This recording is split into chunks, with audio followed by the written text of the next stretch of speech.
Hello everybody, my name is Bruce Whitfield and I'm here to guide you through the next hour as we talk about logistics real estate. And it's a really important topic in an environment that has got as negative as it has.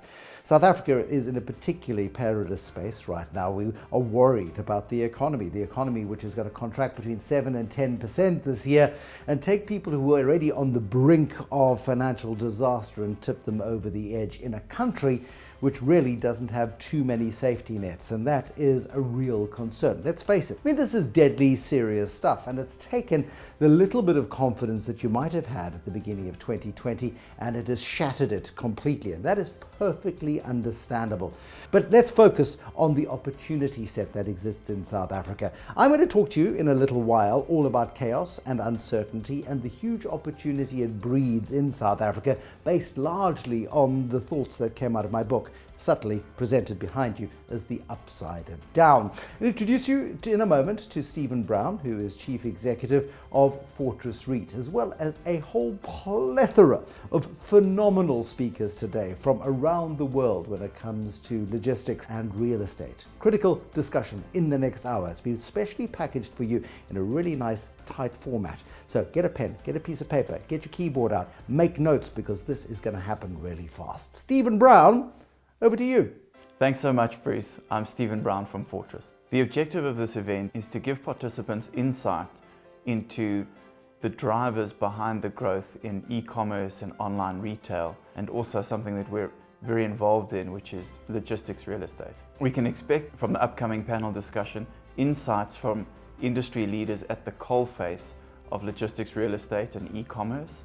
I think in a world that's been turned upside down, it's important to get the feedback from the current situation from on-the-ground experts. I think I'd really like everybody to leave with a takeout that logistics real estate is an asset class in real estate that is distinct from many others, and I think it is the asset class of choice for the foreseeable future.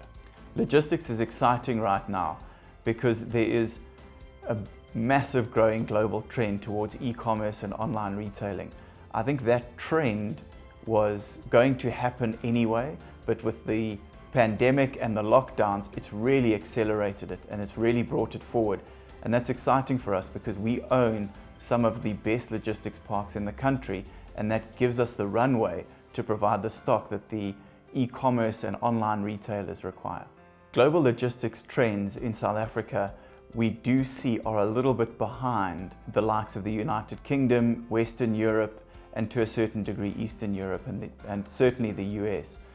But I think as we've seen with this pandemic and the lockdown, it really has accelerated the pace of change. And I think we've seen our online retailers as well as traditional retailers really ramping up the logistics and the supply chain and all of the infrastructure you need in order to accelerate that.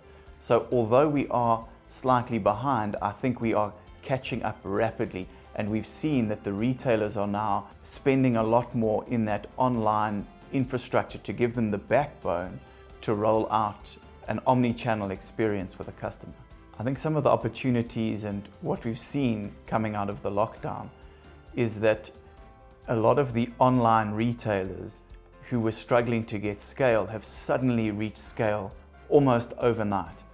And I think when you look at any of those online businesses, it really is the scale and the trust in that supply chain that is very, very difficult for them to crack. Previously, they were struggling to get scale, and it really is a business that built on scale and built on trust in terms of the supply chain, that your product will eventually be delivered to your door and it will be the correct order. Because we've been forced into this, I think we've suddenly seen that accelerate, and I think what we've seen is these smaller businesses getting scale and building trust with the end consumer very, very rapidly. That's really been an opportunity for us in terms of our logistics real estate business. What I hope you get out of this event is some insights into how the world has changed and how it's really the pace of change has accelerated so much in terms of logistics real estate and e-commerce. And I hope that all of these industry experts can provide you with some meaningful on-the-ground insights into the market as we currently stand. In 2020, there has been a massive shift in the consumer behavior when it comes to online shopping versus in-store shopping. I think if you look at the history of online shopping, I think it is fair to say that it probably took us about 15 years to get to a place where retailers' sales online are probably 3 to 5% of their in-store sales. And I think that what has happened in the last 3 months, that number probably doubled or tripled. Largely, there's been massive growth with e-commerce across the board, be it the e-commerce only companies or companies moving towards e-commerce. And then the companies moving towards e-commerce have a secondary advantage in that they also can move towards a click and collect option with multiple delivery points at the existing stores. This lockdown period has challenged us as retailers because there's a whole bank of new clients that are arriving at our online stores for the very first time. These are clients that maybe previously were cautious or reticent or untrusting of the online shopping world. And we've had to scale up really fast.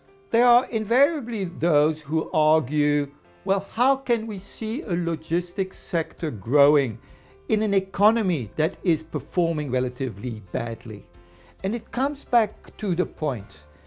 And it's something that property owners need to understand increasingly. It's not the sale of square meters that is important in this game. What is critical is a service being provided. I think all the tenants are looking for flexibility, ability to scale up, ability to put in technology. The difficulty is when one puts in technology in a rented facility, one looks for quite a long payback and to cover your investment.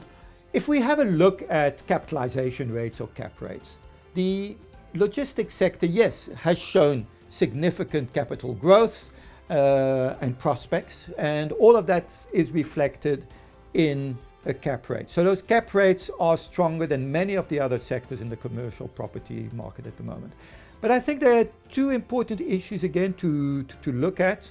One will be the rental prospects, which I think look relatively good for the logistics sector. Vacancies are also not expected to decline. And so my view would be that your cap rates in the logistics sector is expected to remain very competitive compared to the other sectors.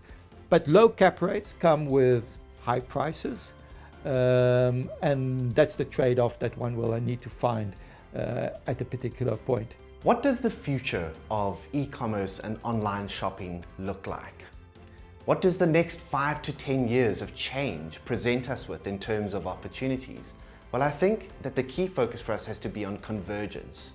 Right now, the bricks and mortar shopping experience for most of your customers is very tactile, very manual, very analog. I imagine that it's going to become far more digitally enabled. I imagine that we're going to see the introduction of all sorts of AI interfaces and tools, apps on our phones, whatever it might be, that will greatly enhance my in-store shopping experience.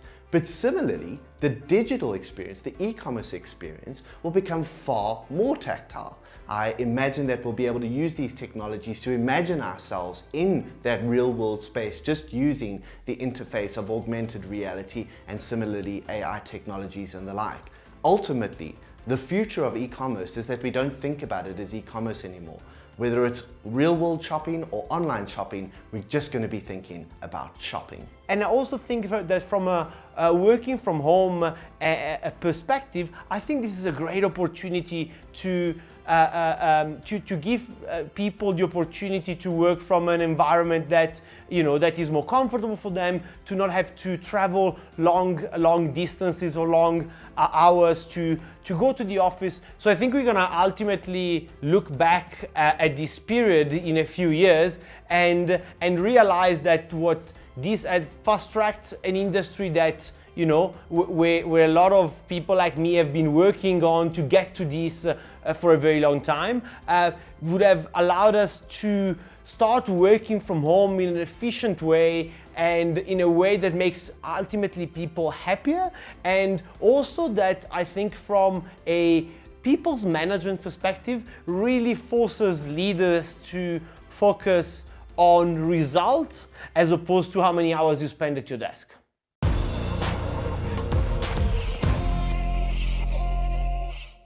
Hi everybody, I am Bruce Whitfield. I'm going to be facilitating a discussion all about logistics real estate this afternoon. Certainly this afternoon, South Africa time. Welcome to wherever you are tuned in from this afternoon. We've got a great panel lined up for you and an opportunity for you to ask questions in the way we're all used to now in our lovely new world of the bar on the side. You can ask your questions and we'll get through to those as quickly as we can. The next 20 minutes, 25 minutes or so, top-notch panel for you. We've got Robert Dobrzycki. Now, Robert is the chief executive of Panattoni Europe, biggest developers in logistics real estate in Europe. We've got Stephen Brown, who's chief executive of Fortress Real Estate. We've got Mike Stopforth, who is the founder of Beyond Binary, and he interrogates people all the time about the evolving world of business and e-commerce.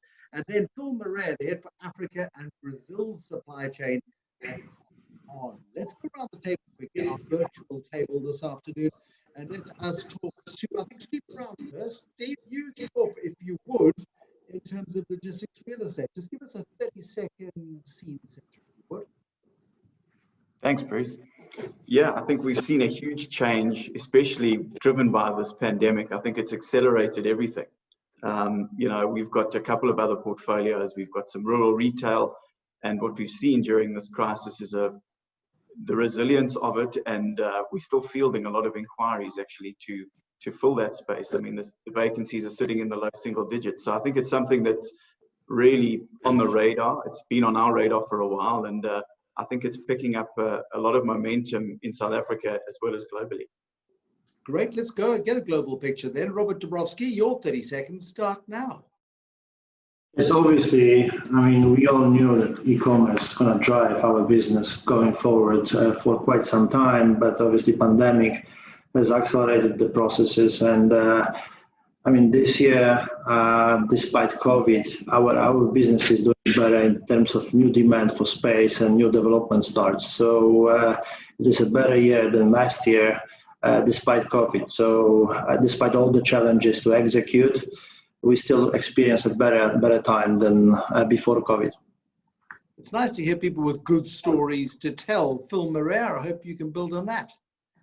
Absolutely. Hey, Bruce, and hello to everyone at home or in their home office, working remotely. We have had to deal with this new normal, and that's quite a boring word now, but how we best help our customers out with what they want to shop, where they want to shop, how they want to shop.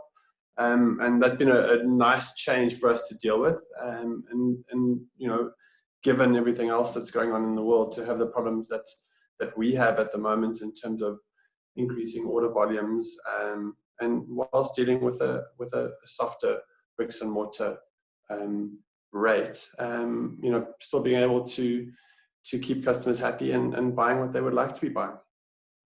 Thanks, Phil. I wonder when, it's a bit like saying to people, Happy New Year. At what point do you stop saying to people, Happy New Year? Do you do that on the 3rd of January, the 7th of January, the 15th of January, or do you keep on doing it awkwardly for the whole of January? When do we stop calling the new normal just normal? Because now it is normal.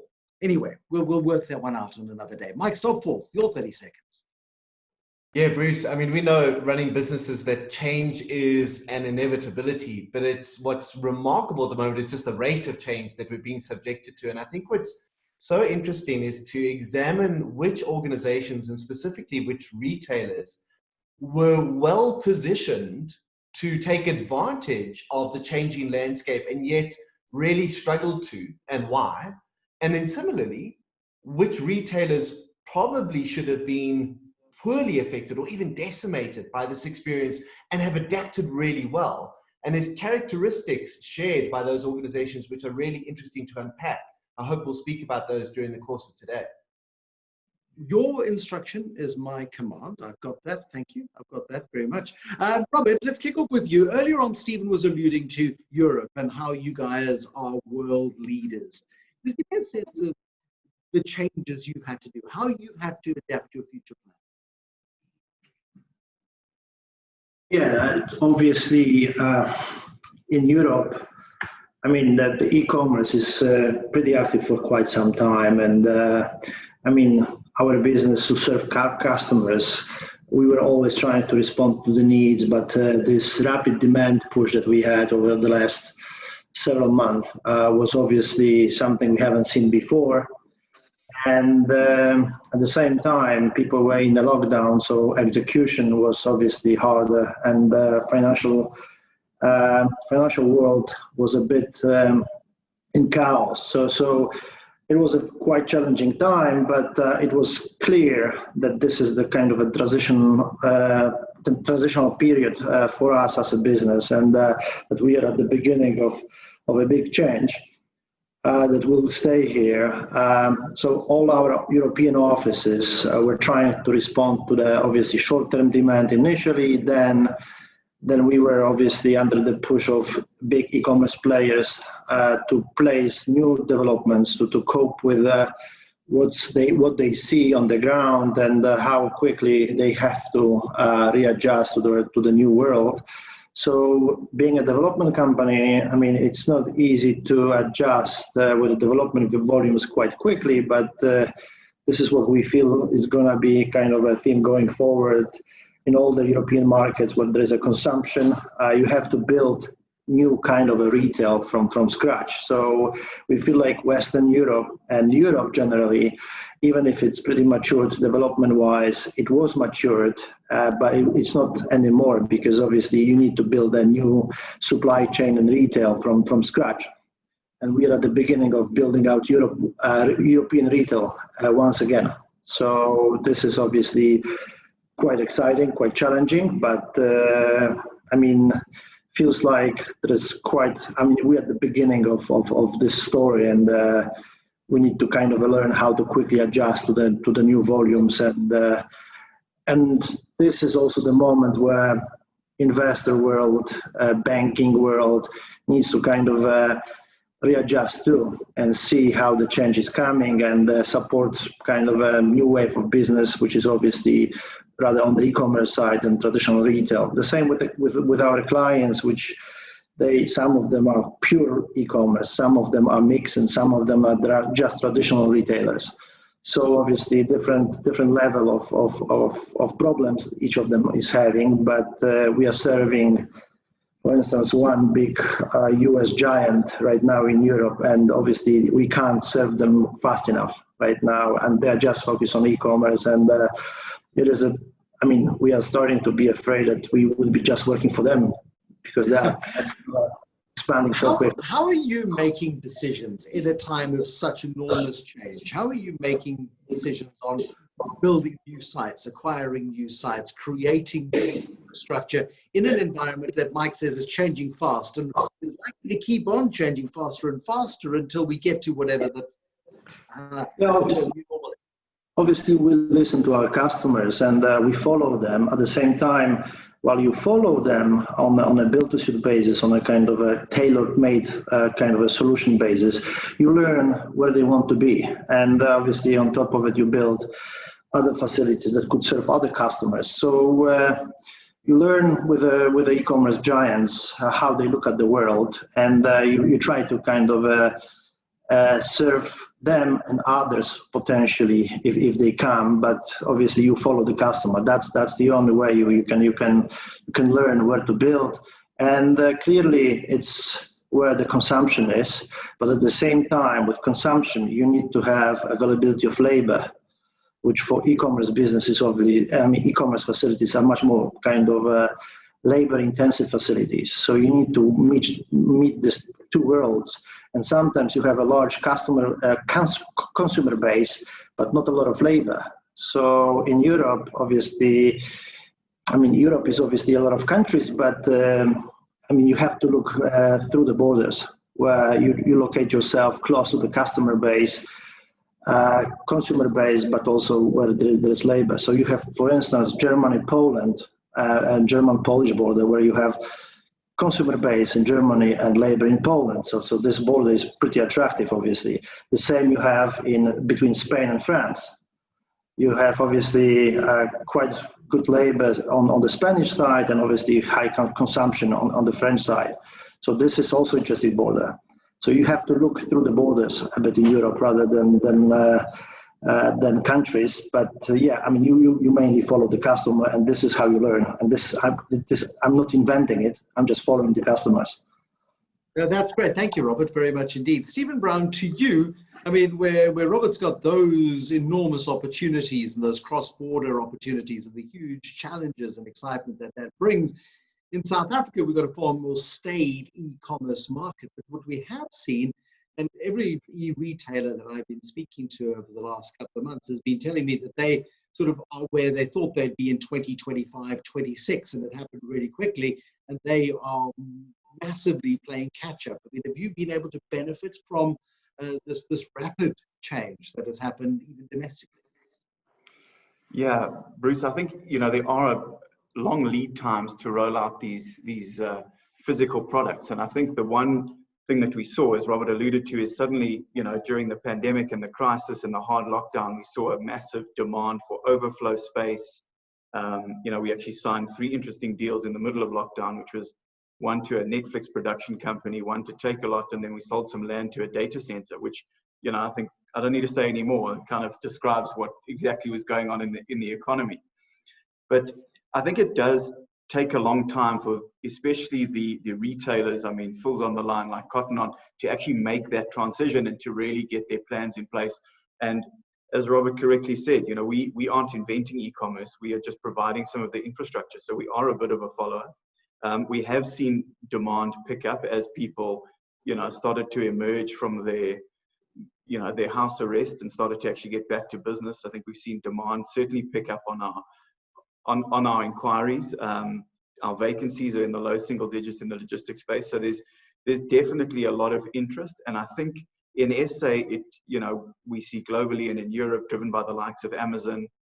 In SA, I think that we're seeing a lot of interest from the traditional retailers who have potentially been slightly underinvested in e-commerce. And I think, they still have very strong businesses, very local connections. So I think that we're seeing a lot more demand from actually the shift from online bricks and mortar into e-commerce as opposed to solely e-commerce players.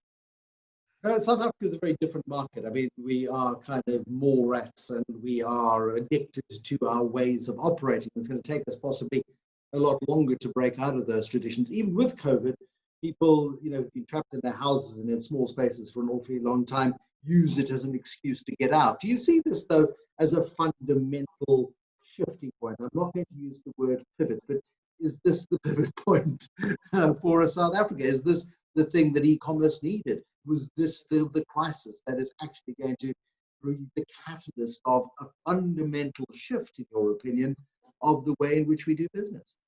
I genuinely do think so. I think it is going to change the way we do business fundamentally. As we've seen with traditional retail, and we still have quite a lot of people are creatures of habit. And, so I think that the retail will exist, but especially in South Africa with a much younger population, I think that, we're going to see them far more open to adopting the change. And I think that we're almost going to see a retread of the old retail habits where the younger population in 5 or 10 years' time is going to be far more tech savvy and far more open to the omni-channel, and where they interact with the brand is in many places, and where they execute that transaction is in many places. So I think we're definitely going to see a fundamental shift. But at the same time, I think, we need a place to be and to socialize. So the traditional bricks and mortar retail, I don't think is going to go away at all. I think all of us are tired of being locked down in our houses and we can't wait to actually get out for a while. Even if that's to a mall or a shopping center for a little bit. But I definitely think that the scale has suddenly been reached almost overnight. And I think that that's going to be here to stay.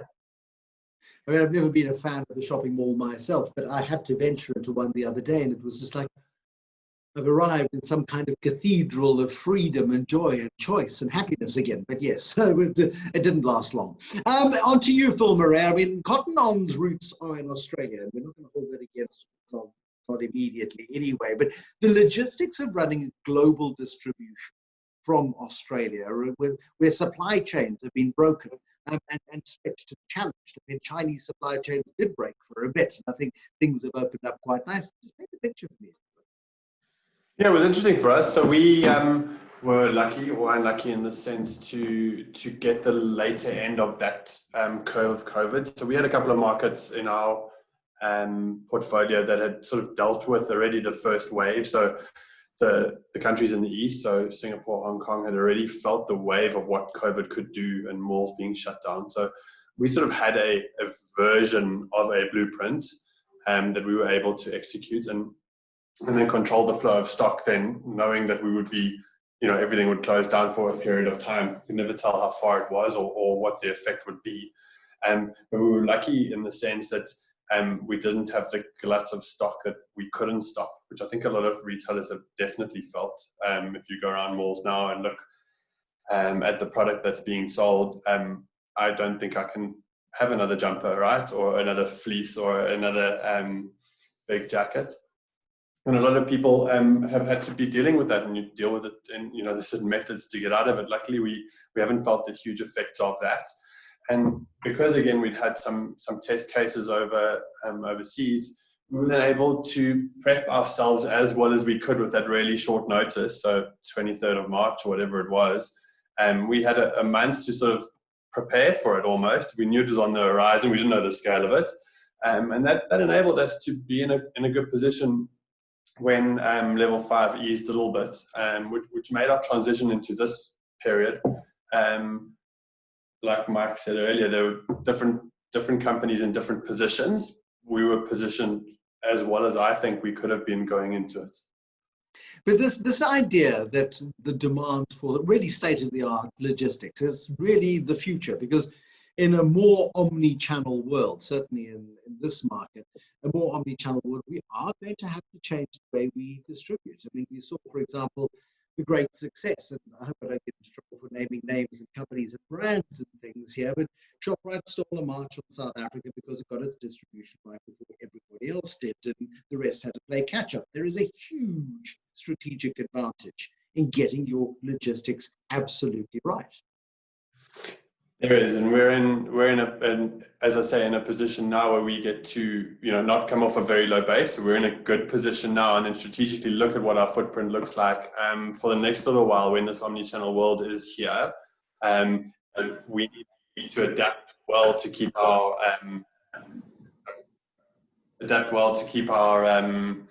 footprint in the right areas, and to manage our customer, to service our customer best. It's in our DNA. And there might be some things along the way that we need to do to strategically make sure that we're servicing that customer base. Like you said, some really good textbooks on South African companies who've done it well and done it badly. And we feel like we're in a really good position to springboard now.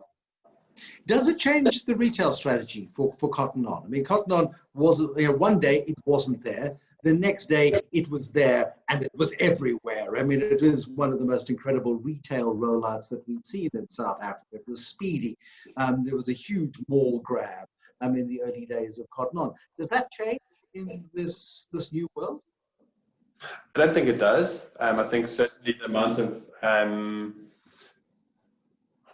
we focus then on what we can in those retail, in the bricks and mortar stores. We're paying more attention to that because we know that there are customers going there who love that experience, who love the touch and feel. They love strolling around, seeing what's available. And then there's that segment of the population that love doing that online. So we make sure that our stores are being merchandised excellently. Our e-com site, which again is the benefit of a very experienced team, because they've been doing it for a lot longer than we've had the e-com market in South Africa, being merchandised so easy to shop. And we feel that sort of melting together of different concepts and different ideas is best suited to service our customer base. Mike Stopforth, thank you, Phil. Mike Stopforth, some people have lost a bit of signal, but I think that is the nature, I'm afraid, of this new world of ours. Mike Stopforth, I mean, all the stuff that was meant to happen by 2030 happened between March and June, and it kind of feels as if we've been watching a movie Charlie Chaplin style on fast forward at 15 frames a second rather than 25, and everything has moved hell of a quickly. What's your reading of this world that we're in? Yeah, Bruce, I love the way you've put that. And I want to echo what Steve said around we should never underestimate people's ability to go back to old habits. I think sometimes we overestimate the impact of change in the short term, but underestimate it in the long term. And I think we've been offered a gift, actually. We not wanting to diminish the human tragedy of the situation, but in a way, we've been offered a time machine into what our world could look like in 10 years' time. And what that does do is eradicate any excuses for not putting into, even if you weren't able to capitalize now, even if you weren't able to adapt now, even if this was from an organizational perspective, a fundamentally traumatic event, there is simply no excuse to not be prepared for what we've now learned, to not integrate those lessons into the fundamentals of our business. And I think our receptiveness to that has got a lot to do with the kind of DNA of our leadership is, how prepared are we to let go of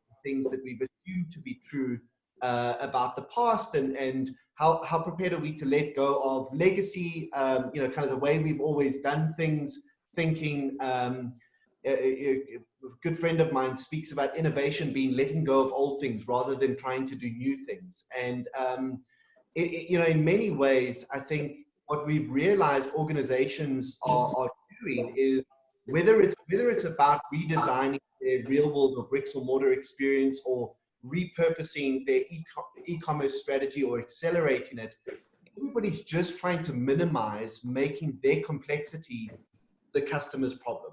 That's really what we're trying to do is just simplify, get back to the basics, and the truth is we've had examples of how effectively this can be done long before we arrived in this circumstance. Brands like Costco, which for all intents and purposes should really struggle up against the likes of Amazon in an industry and in a geography where, I mean, you'd be loony to go up against Amazon in this time, have shown that sticking to the basics can be a really powerful way to maintain a competitive advantage and continue to do well. So I want to be careful that we don't overestimate, but also there's no excuses left not to adapt.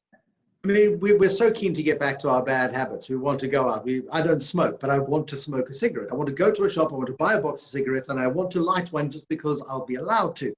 I'm exaggerating, of course. But we want to go back to some of our bad habits, and we want to revert to some of our bad habits. Possibly the best case scenario that we get out of COVID-19 from the opportunity it presents to change is that we take all of the best lessons that we've learned over the last 6-7 months, and we can then apply those. So maybe we've been fast forwarded to 2030, and by the time things settle down, we're in what would have been 2025. I don't know. Yeah, so I think it's less, and I know you were joking, it's less probably about a bad habit thing and more just a comfort thing, just what I'm familiar with and what I know. However, being uncomfortable over the last period has also taught me about a whole lot of things that I had underestimated. I mean, despite my digital orientation, I don't do as much online shopping as I probably should. So I've discovered a new way to interact with brands and organizations I might not have before. But through that process, through those channels, I've also been alerted to real world experiences that I wouldn't have been exposed to, or retailers that weren't on my radar or weren't part of my shopping experience before. So there's this more of an interplay than a kind of thinking of these things in terms of polar opposites, or, it's real world or e-commerce. And what we're really thinking about is how do we reinvent the value proposition for shoppers and then fit the appropriate channel to that, rather than going, we need an e-commerce solution and then trying to retrofit that into legacy business models. I think that's exciting. That's really cool stuff. And it's the brands that are thinking about it that way that I think are, and that's got nothing to do with whether they're new and funky or old and established. That's irrelevant. It's your receptiveness to the opportunity. It's your capacity for adaptability that's really interesting. Okay, Mike, thank you very much. I mean, this time has whizzed past really quickly, and it's actually time to wrap up. Robert, just wrap up for me, please, from your perspective as to how you see the world of logistics, real estate changing in the next 5 years. Give me your perspective, the European perspective. Yes, I mean, clearly, looks like European logistics would reshape completely within the next 5 years in terms of locations, in terms of where you build and what you build. Clearly, I mean, e-commerce is going to be growing and growing, and it's going to be a larger and larger portion of what logistic developers or logistic world is doing. But also what you would have is there would have to kind of be a push capital-wise to really understand the asset class. I mean, this asset class is quite small in terms of volume comparing to the other asset classes, and it's growing quite fast. So the know-how would have to come also at the same time with the demand and the push into the sector. So there will be a lot of moving pieces within the 5-year period. Definitely huge growth ahead of us and big reshape. And borders would count less.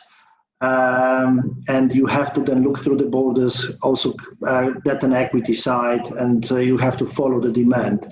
So we would be probably trying to pioneer in some locations, trying to kind of follow the customers like Amazon, and we would be pushing our capital to follow us because this is where the demand would be. So I think there will be a lot of, the layout of logistics in Europe would change dramatically. Thank you, Robert. Stephen Brown, I mean, the free trade deal for Africa has been kind of put on hold a little bit, and perhaps that's an opportunity set 10, 15 years from now. Do you have the same sort of level of optimism for South Africa as to the business opportunity that presents itself as Robert does for Europe? I certainly do, Bruce. I think, you know, we're still very bullish on South Africa, and especially the logistics opportunity. You know, we sometimes forget that it's still a 5 trillion rand economy. You know, we think when we see -8 or 10% GDP growth, that means we're getting nothing. You know, there's still a big economy, and I think the one thing that we do have in our favor, a little bit similar to Poland and Eastern Europe, is that, you know, for logistics and for logistics real estate, if you can be a bit of a portal and you can sort of leapfrog, you know, just the domestic market, I think you can then really have an asset class that is far bigger than the country in which it's present. So I think that's something that we've certainly seen in the likes of Poland and Eastern and Central Europe. And I think that's an opportunity for us if, you know, our neighbors can get it together and the gas pipeline in Mozambique can become profitable. I think we can use the infrastructure that we still have in South Africa to really grow all of our logistics, and all of the companies that are allied to that are going to benefit. Thank you, Stephen Brown. Phil Marais, what do you need from this industry? What do you need from these guys to make it work better? Well, I hope there's lots of customers listening, right? And that's, I think, our key. So our customers need to be kept happy, and we need to carry on evolving, no excuses. We've got to execute to our customers' expectation. What that expectation lands at in next month or next year, you know, we'll be there. And that, I think, is key to our growth, which we are bullish about. And we are keen to be part of that good story. Mike, let's give you the final word on this particular segment. I mean, at one point, the temptation to go to the supermarket, buy a pack of razor blades and run a nice warm bath was looking preferable to many of the other choices that we had at our disposal. It feels like hopefully we're getting over the worst of the health crisis. What comes next is the consequence of the political response and the lockdowns, and that is an economy in trouble. Can we help rebuild this economy by being smarter in things like e-commerce and omni-channel retail, and really transforming the way quite an antiquated system has been working in South Africa for some time? Sure, Bruce. I mean, that is the $1 million question. Well, that's the 5 trillion rand question. And I like the rest of the panel, remain bullish. I mean, this has been a big wake-up call for many of us. I think there's two things that are happening that are really interesting. Number one is there's a bit of a political awakening among South Africans in general, and the last of the apathetic lot has changed their focus towards realizing that the only way we're going to move forward really is active citizenship, and I'm excited to see what that produces and what the relationship between that and economic growth will be. But I think from an economic, we're nothing if not resilient, and we have certainly and I know you'll be speaking about that, we have certainly seen difficult and unimaginably challenging times in our recent history.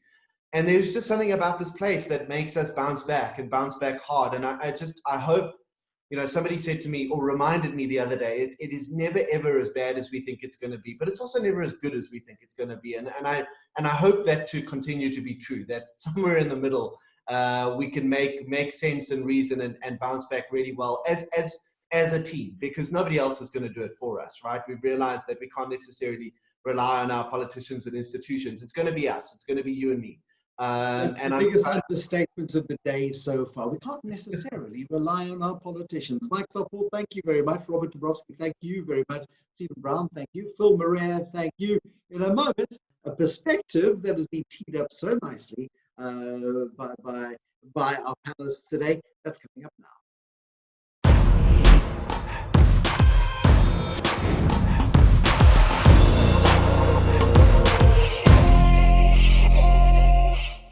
Thanks so much, Bruce. If there's one thing I'd like you to walk away from this webinar with, it's really that logistics real estate is here to stay. It's a growing segment, and I think it really is an exciting asset class for the foreseeable future. If we've learned anything out of this pandemic and the lockdown and the world being turned upside down, I think it's that flexibility is key, and we've got the platform and the financial strength to provide that flexibility to our tenants in the logistics space as well as the retail space. I think the next 5 years in terms of logistics and retail real estate really do look like that trend has accelerated. I think the logistics real estate is going to take off. I think the tenants are going to demand high quality space and a lot more flexibility. And I think from a Fortress perspective, given that we've got 1 million square meters in the pipeline and about 1.5 million square meters of income producing logistics real estate space, it does allow us to give the tenants the flexibility that they seek. I don't think that it's retail Armageddon. I think that people still need a place to go and socialize, to go and see other people. I think if anything, we've learned as humanity from the lockdown that social engagement is going to be even more important in the future. So I think retail is going to always find a place. But again, it's going to be that retailers are going to have to embrace omni-channel. What we've traditionally seen with listed real estate players is that they've been quite risk averse in terms of getting strategic land banks and building speculative warehouses, whereas we were quite comfortable with doing that. So in terms of the listed space, we really only compete with people who prefer to buy income producing assets and not develop as much as Fortress does. So Fortress has positioned ourselves to lead and win in this sector of logistics real estate by really focusing on the real estate fundamentals, which is primarily the location of the land. And we've always focused on location around big urban nodes with transport infrastructure and access to highways. And I think that's really attracted the tenants to our portfolio. And what differentiates us from a lot of competitors is our confidence in the market and in the logistics park and how we see that rolling out into the future, which allows us to build more speculative boxes. And fortunately, we've let every one of those speculative boxes that we've ever developed. And I think that does go to great lengths to show that we understand exactly what the tenants want and when they want it. Really what we're seeing in the South African economy at the moment, it is soft. I think that's no secret. I think we're going to see GDP contraction possibly in the double digits, which is almost a first for South Africa. But I think the upside of that is that we are still able to develop. We've got fantastic construction companies, and in our logistics development pipeline, we're still building these high quality state-of-the-art logistics boxes at much the same rate that we were building 4 or 5 years ago. So really at Fortress, what we're doing is investing a lot in infrastructure and development in South Africa. At the moment, as we currently stand, we've got 7 active construction sites, building warehouses anywhere between 13 and 25,000 square meters each. Each one of those construction sites employs directly between 100 and 150 people. So in terms of direct jobs at the moment, that's anywhere from 700 to over 1,000 direct jobs. That's really coming from the capital that Fortress provides. And I think that really does underpin the South African economy, and that's investment in infrastructure and in direct assets, which if you take a look at it, it's very difficult for us to move those assets out of South Africa. It becomes logistically far too challenging to move the real assets offshore. We all grow together by really partnering with each other. I think if we've learned anything over the recent past is that our tenants truly are our partners in this business, and they are highly innovative. I think we've seen huge progress in e-commerce and logistics real estate, and it really is the innovation of our tenants that we're looking to assist them with our innovation in logistics real estate. Stifling innovation really does hold back more jobs and better job creation. I think we've been too focused on the output, which is job creation, and not focused enough on the inputs and the recipe, which is really innovation and growth, and the output will then be job creation. Goodbye, and thanks for your time today.